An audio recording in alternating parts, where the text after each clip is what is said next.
ஆச்சரியப்பட வைக்கிறாங்க. எப்படினாலும் இவரால் தான் முடியும் போட்டுருக்கு, மற்றவங்க நம்மளாலாம் முடியாதுப்பா அப்படிங்கிறத சொல்ல வைக்கக்கூடியவங்களாக இருப்பாங்க. அதுதான் பெரிய சாதனைக்கு சொந்தக்காரங்க விருச்சிகத்தை பொறுத்த வரைக்கும். விருச்சிகத்துக்கு இந்த குரு பயிற்சி ரொம்ப சூப்பராக இருக்குது. ஆமாம், மற்ற எல்லாங்களுக்கு அட்வைஸ்ன்னு பார்த்தீங்கன்னா வாக்கு கொடுக்கக்கூடாது. அவங்க அறிவுரைன்னு சொல்லணுன்னாக்கா எந்த விஷயத்தையும் பார்க்கலாம், முயற்சி பண்ணுறேன் இப்படி தான் சொல்லணும். ஆனால் அப்படி சொல்ல மாட்டாங்க, இவங்க சொல்ல மாட்டாங்க. இந்த பார்க்கலாம் முயற்சி பண்ணுங்கிற இவங்க வாயிலேருந்து வராது. வாலண்டரி அவங்களே வாக்கு கொடுத்துருவாங்க. அதை கண்ட்ரோல் பண்ணிக்கிட்டாங்கன்னா வாழ்க்கை சிறப்பாக இருக்கும். விருச்சிகத்தை பொறுத்த வரைக்கும் பெஸ்ட்டு தான். சரிங்க சார். ஓகே, வணக்கம் சார். ஓகே, எப்படி இருக்கீங்க? நல்லா இருக்கேன். ஒரு 8 ராசிக்கான லக்னத்துக்கான இது குரு பயிற்சி போட்டோம், பலன் பார்த்துட்டோம். இப்போ இன்னும் 4 பேலன்ஸ் இருக்கு இல்லையா? 4 இருக்குது. 4 இருக்குது. இன்றைக்கி பார்த்துடலாங்களா? இன்றைக்கி பார்த்துருவோம். ஏன்னா கண்டினியூ அந்த ஒரு ப்ராசஸ் முடிச்சிடலாம். அப்புறம் மற்றது இப்போ ஆரம்பிக்கிறது வந்து இப்போ தனுசு. தனுசு குரு பயிற்சி குருவுடைய ராசியை தான் அந்த லக்னத்தில் பிறந்தவங்களுக்கு நம்ம பார்க்கலாம். இப்போ தனுசு லக்னம் வந்து குருவனுடைய ஆட்சி வீடை சொல்லப்படுறது. அது மட்டும் இல்லை, மீனமும் கூட குருவனுடைய ஆட்சி வீடு தான். தனுசுங்கும் போது என்னங்கன்னா அதுக்கு ஒரு தனி குவாலிட்டி உண்டு, மீனங்கும் போது அதுக்கு ஒரு தனி குவாலிட்டி உண்டு. ரெண்டுமே குரு தான். இந்த குரு வந்து ஒரு கமர்ஷியல் குரு தனுசு. அந்த குரு வந்து உண்மையிலே குரு. மீனை வந்து குருன்னா மற்றவர்களுக்கு சொல்லித்தரக்கூடியவங்க. இவங்க வந்து லௌகீக வாழ்க்கையில் ரொம்ப ஈடுபாடு உடையவங்க. தொழில் வளர்ச்சி, தொழில் சம்மந்தமான விஷயங்கள், தகவல் தொடர்பு சம்மந்தமானது, இந்த மாதிரியான விஷயத்துலலாம் ரொம்ப ஈடுபாடு உள்ளவங்க. ட்ராவல் சம்மந்தமானது இதெல்லாம் இவங்களுக்கு பிடித்தமானது. பொதுவாக இந்த ஏஜென்சி சம்மந்தமான விஷயத்தில் ரொம்ப ஈடுபாடு உடையவங்களாக இருப்பாங்க. மெடிக்கல் அந்த மாதிரியான துறைக்கெல்லாம் அவங்க பெரும்பாலும் போக மாட்டாங்க.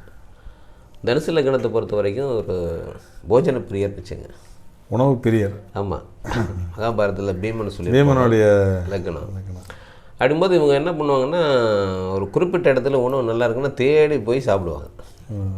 இதில் வந்து பெரும்பாலான தனுசு லக்னத்தில் பிறந்தவங்களுக்கு சிக்கன் ரொம்ப பிடிக்கும். நானும் இதை ரொம்ப பேர்த்துக்கு சொல்லி ஆராய்ச்சி பண்ணி பார்த்தா எல்லாம் ஆமாங்க அப்படிங்கிற மாதிரி தான் இருக்காங்க. கடவுள் அவங்களுக்கு மட்டும் ஒரு டபுள் இன்ஜின் வச்ச மாதிரி வச்சுருப்பாங்க. ஏன்னா என்ன போட்டாலும் சிரிச்சிடும் அவங்களுக்கு. எனக்கு அதுவும் ஆச்சரியமாக இருக்கும். பீமனுக்கே அப்படி தான் சொல்லுவாங்க, எதை சொன்னாலும் சிரிச்சிருது, உடனே ஃபயர் ஆகிடும். சிரிச்சிது. அதான் என்னன்னு சொல்லிங்கன்னா, காய்ச்சலாக இருக்கும்போது இந்த மாதிரி சாப்பிட்டாங்கன்னா கூட அவங்களுக்கு சரியாயிடும், ஒதுக்க மாட்டாங்க உணவை. மற்றவங்கெல்லாம் வந்து அந்த மாதிரி காய்ச்சல் நேரத்தில் இதெல்லாம் எடுக்க மாட்டாங்க. ஆனால் அவங்க எடுப்பாங்க. அந்தளவுக்கு உணவு மேலே ரொம்ப பிரியம் உடையவங்க. சாப்பாடு விஷயத்தில் மட்டும் அவங்களுக்கு ஒரு தனித்துவமான, அதாவது ரொம்ப சின்ன வயசுலேயே இறங்கி சமையலை பண்ண ஆரம்பிச்சிடுவாங்க. அவங்களுக்கு வேண்டியதை வீட்டில் அவங்களே பண்ணிக்கிற அளவுக்கு இறங்கி செய்யக்கூடியவங்களாக இருப்பாங்க. தனுசு லக்னம் அந்த மாதிரியான ஒரு தன்மை உடையது. இவர் இதுவரைக்கும் இந்த லக்னத்துக்கான அந்த தனுசு லக்னத்துக்கான அதிபதி குரு மேசத்தில் இருந்து இது வரைக்கும் ரொம்ப அவங்களுக்கு சாதகமான ஒரு சூழலை ஏற்படுத்தியிருப்பாங்க. குழந்தைங்க மூலமாக ஒரு மகிழ்ச்சி தரக்கூடிய விதமாக அவங்களுக்கு இருந்திருக்காங்க. 5லேருந்து 6ஆம் இடத்துக்கு போகிறார். அவர் 4ஆம் இடத்துக்கு அதிபதி, 5ஆம் இடத்தினுடைய யோகாதிபதி. இப்போது தன்னுடைய எதிரி வீட்டுக்கு போகிறார். 6ஆம் இடம் தனுசு லக்னத்தை பொறுத்த வரைக்கும் ரிஷபம், ஒரு நோயை குறிக்கக்கூடிய நேரடியான எதிரிகளை குறிக்கக்கூடிய இடமாக இந்த குரு பயிற்சியாகி போகிறார். அப்போது ரிஷபம் வந்து அசுர குருவை குறிக்கக்கூடிய சுக்கிரனுடைய வீடு. இவர் தேவகுரு. அப்போது எதிராளி முகாமுக்குள்ளே நுழையிற மாதிரி தான் இது. கண்டிப்பாக எதிரி வீட்டுக்குள்ளே போய் உட்கார்ற மாதிரி, எதிரி வீட்டுக்குள்ளேயே போய் உட்காந்து இது வரைக்கும் இருந்த பெருமைகள், இவங்களுடைய ஆளுமை எல்லாமே ஒரு சேஞ்சிங் நடக்கக்கூடிய இடமாக இருக்குது. சிலருக்கு வந்து அவங்க நடக்கிற தசாபுத்திகளுடைய வலிமையை பொறுத்தும் இதிலெல்லாம் கொஞ்சம் மாறுபாடு வரலாம். ஆனால் பெரும்பாலும் என்னென்னு கேட்டிங்கன்னா, இது வரைக்கும் இல்லாமல் எதிரியுடைய இடத்துலையே போய் உட்காந்து செயல்படக்கூடிய சூழ்நிலையை இவங்களுக்கு உருவாக்கும். கொஞ்சம் ஜாக்கிரதையாக தான் இருக்கணும் இல்லையா? இதில் வந்து யாருக்கு வந்து ரொம்ப முக்கியத்துவம் சொல்லணும்னா, கலைத்துறையை சேர்ந்தவங்க கொஞ்சம் கவனமாக இருக்கணும். ஏன்னா பெரும்பாலும் இந்த தனுசு லக்னத்தில் பிறந்தவங்க கலைத்துறையை சார்ந்தவங்க நிறையா இருப்பாங்க. காரணம் என்னென்னு கேட்டிங்கன்னா, நாளைய பற்றியான ஒரு எதிர்பார்ப்பு இல்லாமல் இருக்கக்கூடியவங்க. திட்டமிட்டலில் வந்து அவங்களே யோசனை பண்ணுவாங்க, அவங்களே முடிவெடுப்பாங்க, அவங்களே செயல்படுத்துவாங்க. இதெல்லாம் இது வரைக்கும் அவங்களுக்கு கொஞ்சம் சாதகமாக இருந்திருக்கும். ஆனால் இப்போது வந்து அவங்க தகுந்த ஆலோசனை இல்லாமல் ஒரு செயலை செஞ்சாங்கன்னா அவங்களே எதிரியாக மாறக்கூடிய சூழ்நிலை, தேவையில்லாத பிரச்சனையில் போய் மாற்ற மாதிரி. என்ன காரணம்னா, இப்போ எதிரி முகாமுக்குள்ளே எதிரிகள் இது வரைக்கும் ஒரு வேடிக்கை பார்த்துக்கிட்டு இருந்தவன் இவர் என்றைக்காவது ஒரு நாள் ஏதாவது செய்யணும்னு நினைக்கிறவன் இப்போ அவன் ஏரியாவுக்குள்ளே பூந்தாச்சு அப்படின்னாக்க என்ன செய்வான் அப்படிங்கிறது தான்.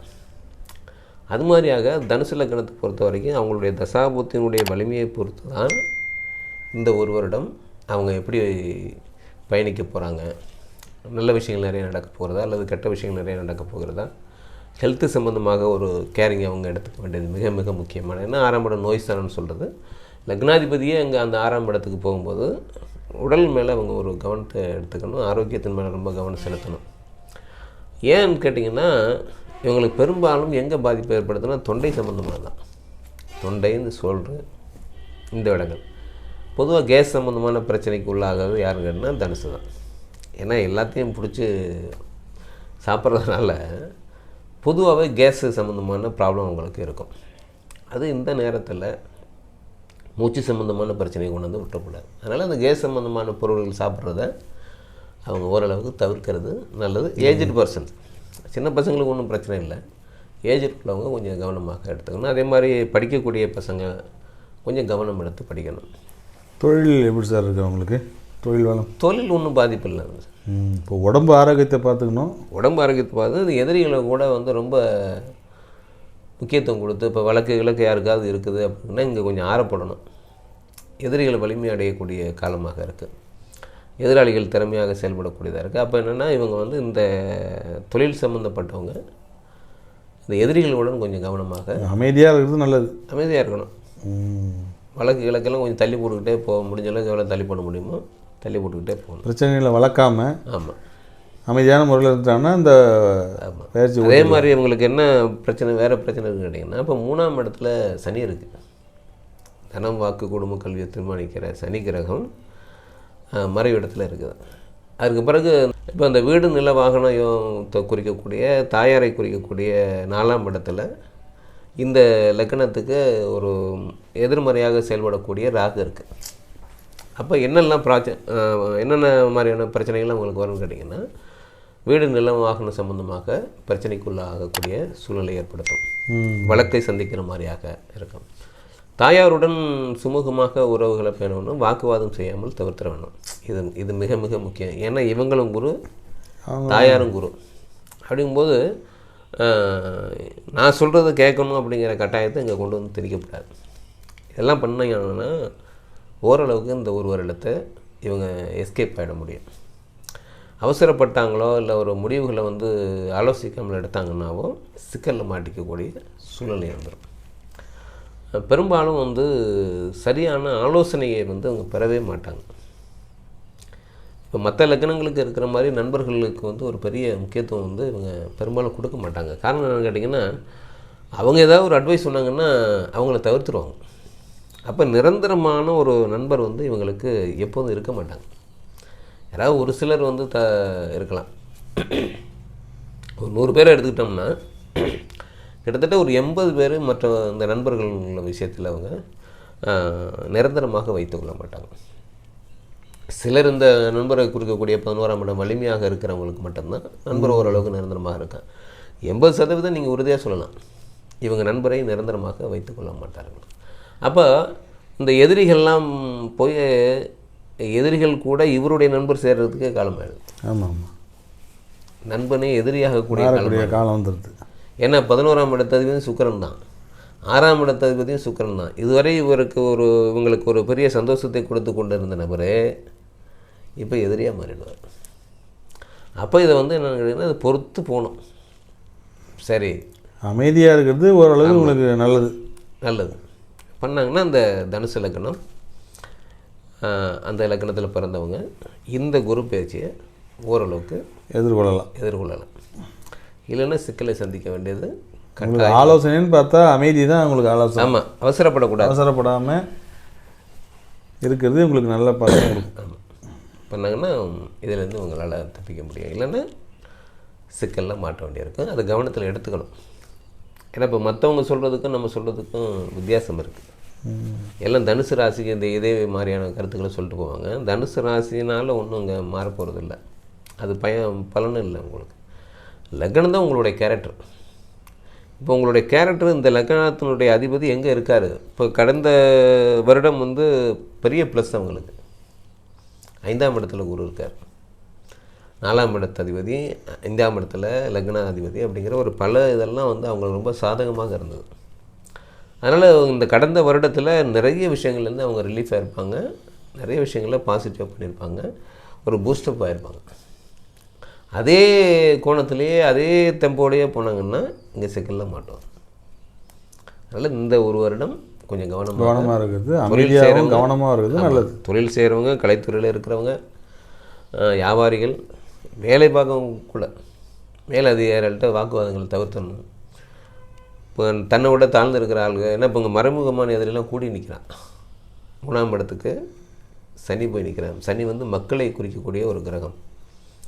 இப்போ மக்கள் வந்து மறைமுக எதிரி மாதிரி செயல்பட்டு இருப்பாங்க. இப்போ இந்த 6ஆம் இடத்து சுக்கிரன் அவங்களோட சேர்ந்தாங்க அப்படின்னா இன்னும் ஸ்ட்ராங் ஆகிடுவாங்க. அதனால் இந்த விஷயங்களை கொஞ்சம் கவனமாக எடுத்துக்கிட்டு பொறுமையாக, அமைதியாக, நிதானமாக சிந்தித்து செயல்பட்டாங்கன்னா, ஒரு நல்ல ஆலோசகரை அவங்க வச்சுக்கிட்டாங்கன்னா இந்த காலத்தை எப்படி கடக்கலாம் அப்படிங்கிறத தெரிஞ்சுக்கலாம்.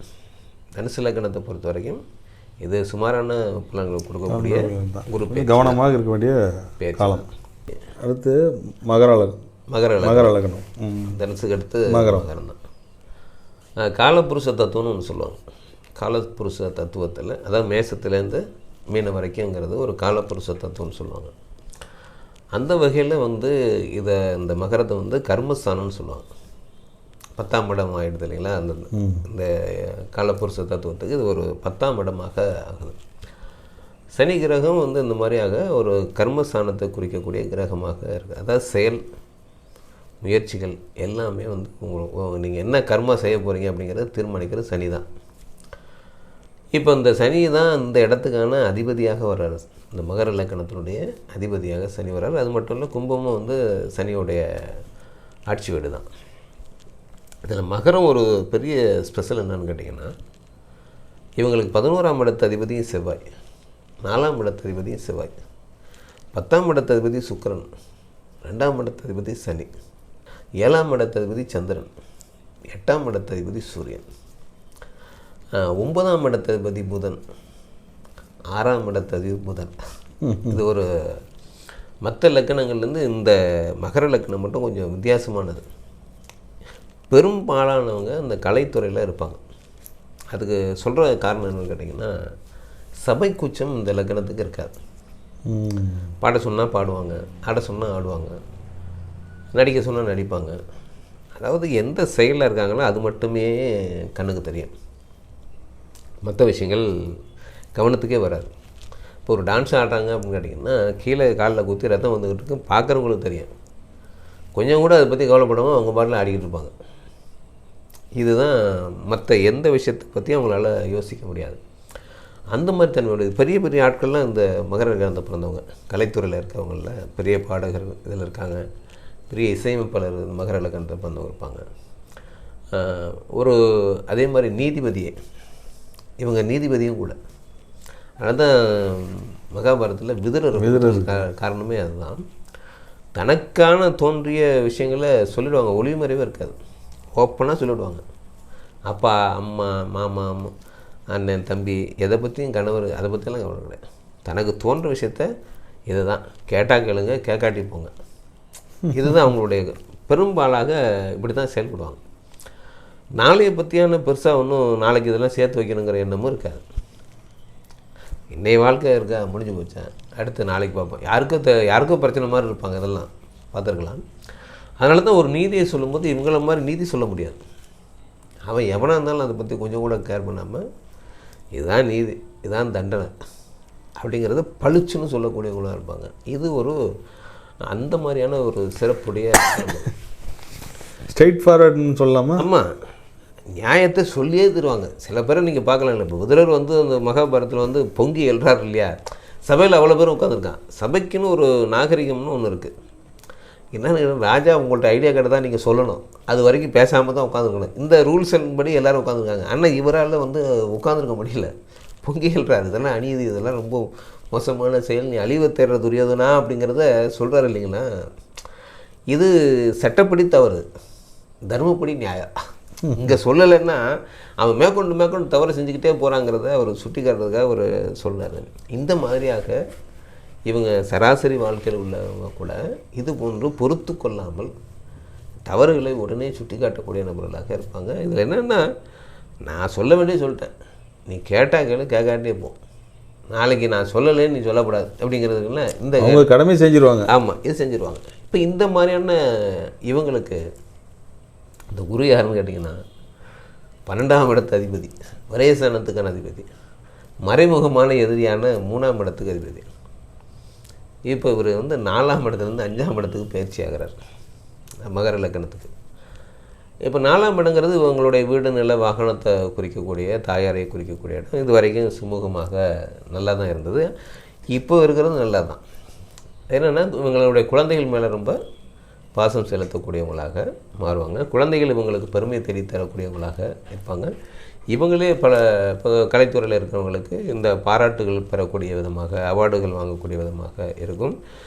ஒரு வேலையில் இருக்கிறவங்க பதவி உயர்வு பெறக்கூடிய சூழ்நிலை இது. மகர லக்னத்தை பொறுத்த வரைக்கும் இந்த 5ஆம் இட பயிற்சி குருங்கிறது சிறப்புன்னே கூறலாம்.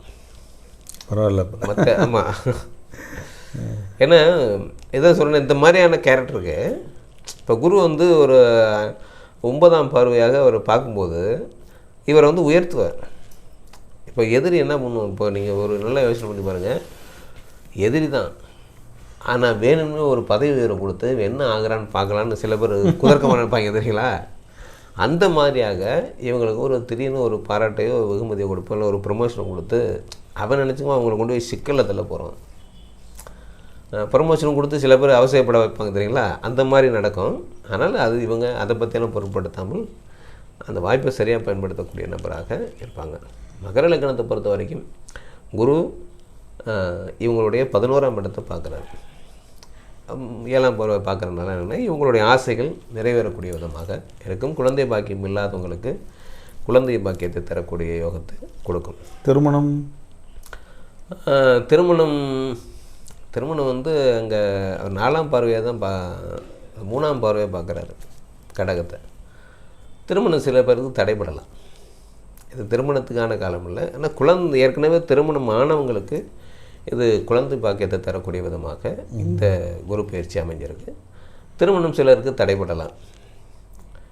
அவங்களுடைய ஜாதக பலன் மூலமாக அவங்களுக்கு இது சாதகமாக அமையறதுக்கு வாய்ப்பு. இப்போ கடக லக்கணம்னு வச்சுங்களேன், இவங்க ஒரு கடக லக்கண நபரை திருமணம் செய்கிறாங்க அப்படின்னா அவங்களுக்கு 11ஆம் இடத்துக்கு குரு வர்றாரு. அப்படிங்கும்போது அவங்களுடைய முயற்சினால் இவங்களுக்கு திருமணம் நடக்கிறதுக்கான வாய்ப்பு உண்டு. தடை பண்ணாமல் எந்த விதமான கருத்தும் சொல்லாமல் போனாங்கன்னா போகலாம். ஆடம்பரத்தை விரும்ப மாட்டாங்க மகர லக்னம். என்ன நேச்சுரலோ அப்படி தான் இருப்பேன், பார்த்தா பாருங்கள் அப்படிங்கிற மாதிரியாக இருப்பாங்க. மற்றவர்களுக்கு மிக உதவியாக இருக்கக்கூடியவங்களாக இருப்பாங்க. இப்போ வேலைன்னா நேரங்காலம் பார்க்காம உழைக்கக்கூடியவங்களாக இருப்பாங்க. ரசித்து செய்வாங்க. சில பேரெல்லாம் பார்த்துருக்கேன் மகர லக்னத்தை வேலை செஞ்சுக்கிட்டே இருக்கிறது, ஒரு 40 வருஷம் 50 வருஷம் ஒரே இடத்துல வேலை செய்கிறாங்க பாருங்கள். பண்ணையில் இருப்பாங்க. ஆமாம், வேலை முதலாளி, அப்பா நீ வயசாகிடுச்சு நீ போப்பா, என்னங்க என்ன போய் அனுப்புறீங்க, இத்தனை வருஷமாக இருந்துட்டேன் என்ன போய் அனுப்புறீங்களே அப்படின்னு சொல்லி வருத்தப்படுவாங்க இல்லைங்களா. இப்போவா சுதந்திரம் கிடைச்சா போகணும்னு நினைக்கிறேன், அப்படி நினைக்க மாட்டாங்க. ஸோ இத்தனை வருஷம் நான் இருந்துட்டு என்ன போய் அனுப்புறேன் கண்ணு கருத்துமாக பார்ப்பாங்க. ஆமாம், ஒரு பர்ஃபெக்ஷன் அப்படி பார்ப்பாங்க. ஒரு பொய் பேச தெரியாது. முதலாளியாக இருந்தாலும் நீங்கள் செய்கிறது தப்புங்கன்னு சொல்லிட்டு போகிறேன், வச்சுருந்தா வச்சுங்க, அனுப்புகிறேன்னு அனுப்புங்கிற இப்படியாப்பட்ட கேரக்டர்ஸ். அதனால் இந்த மாதிரி ஆட்களை கிடைச்சவங்க பெரிய பாக்கியமானே சொல்லலாம். கண்டிப்பாக. ஆமாம், இப்படியாப்பட்ட நபர் கிடைக்கிறது. ஏன்னா நிறைய இடத்துல நீங்கள் பார்த்துருக்கலாம், முதலாளிக்கு அறிவுரை சொல்லக்கூடிய வேலைக்காரன் கடைநிலை ஊழியம் சொல்லுவான், முதலாளி நீங்கள் இப்படியே பண்ணிங்கன்னா இதெல்லாம் நாசமாக போடும், நான் சொல்கிறது கேளுங்கம்மா. அப்போ இவர் என்ன பண்ணுவார், அவன் ஆமாம் உள்ளர எந்த விதமான இது இல்லாமல் சொல்கிறான் அப்படிங்கிற எடுத்துக்குவாங்க. எடுத்துக்கிட்டாங்கன்னா அவர் தப்பிச்சாங்க. எடுத்துக்கலைன்னா நான் தான் அன்னைக்கே சொன்னேன் அப்படிங்கிற மாதிரி நான் சொல்ல வேண்டிய சொல்லிட்டு நீங்கள் அன்றைக்கி கேட்கல, இன்றைக்கி பாருங்கள் என்னாச்சு அப்படிங்கிறது இப்படி தான் சொல்லுவாங்க. உடல்நலம் எப்படி சார் இருக்குது அவங்களுக்கு? உடல்நலத்துக்கு பொதுவாகவே ஆரோக்கியமானவங்க. இவங்களுக்கு காற்று சம்மந்தமான பிரச்சனை தான் கொடுக்கும். உடல் ஆரோக்கியம் நல்லா இருக்கும். உடல் ஆரோக்கியம் ஏன்னா 2ஆம் இடத்துல சனி இருக்காரு. இது 2ஆம் இடமும் சனிங்கிறனால என்னென்னு கேட்டிங்கன்னா, இவங்கள்ட்ட என்ன பணம் இருக்குது ஏது இருக்குதுன்னு ஒன்றும் தெரியாது. இவங்களுடைய குடும்ப சம்மந்தமான விஷயம் என்னன்னு தெரியாது. அவங்க என்ன ஆமாம் என்ன படிச்சிருக்காங்கிறது தெரியாது. போட்டுக்க மாட்டாங்க. ஒரு டிகிரி 2-3 டிகிரி வாங்கியிருக்காங்கன்னா ஒரு இதில் போடணும் இல்லையா, அதெல்லாம் போட மாட்டாங்க. ஆனால் என்ன படிச்சிருக்கீங்க? படிச்சிருக்கேன். வாழ்நாள் முழுக்க படிப்பாங்க. எதையாவது கற்றுக்கிட்டே இருப்பாங்க, படிச்சுக்கிட்டே இருப்பாங்க. அந்த மாதிரி அவங்க தேர்ந்தெடுக்க துறை அப்படி தான். இப்போ இந்த வக்கீல் தொழில்னு வச்சுங்களேன், வாழ்நாள் முழுக்க படிக்கிறதுக்கு அவங்கள்ட்ட விஷயம் இருக்கு இல்லையா. ஆமாம், கடைசி நாள் வரைக்கும் அவங்க உழைக்கலாம், உழைச்சிக்கிட்டே இருப்பாங்க. அதே மாதிரி நீதிபதி ஆனாங்கனாங்களும் இதே தான். எந்த விஷயத்துலையும் அவங்க புதுசாக ஏதாவது ஒன்றா கற்றுக்கிட்டே இருக்கக்கூடியவங்க, படிக்கக்கூடியவங்க. உண்மையிலே ரொம்ப கரெக்டான பர்சன்ஸ். அந்த மாதிரி ஆட்கள் கிடச்சிட்டாங்கன்னா அந்த முதலாளி ரொம்ப கொடுத்து வச்சவர். இப்போ இவங்களுக்கு ஏதாவது ஆலோசனை இருக்கா சார்? இப்போ எல்லாம் கரெக்டாக இவங்களுக்கு ஆலோசனை சொல்கிறது ஒன்றும் இல்லை. கரெக்டாக இருப்பாங்க எல்லா விஷயத்துலையும். யாரும் குற்றம் சொல்கிற மாதிரியாக அவங்க வாழ்க்கை இருக்காது பெரும்பாலும். ஏன்னா நல்ல பழக்க வழக்கங்கள் இருக்கும். அனாவசியமான பழக்கங்கள்லாம் பழக மாட்டாங்க. நல்ல திறமையான நண்பர்களை வச்சுருப்பாங்க. அவங்களுக்கு அட்வைஸ் பண்ணுவாங்க, இல்லைன்னா அவங்க அட்வைஸை இவங்க கேட்டுப்பாங்க. அதனால் மகர லக்னத்தை பொறுத்த வரைக்கும் இந்த குரு பயிற்சி ஒரே விஷயம் என்னென்னா, குழந்தை பாக்கியம் இல்லாதவங்களுக்கு குழந்தை பாக்கியம் கிடைக்கிற மாதிரியான அமைப்பு இருக்குது. உண்மையில் அவங்களுக்கு ஒரு பெரிய மகிழ்ச்சியான குரு பயிற்சி தான்.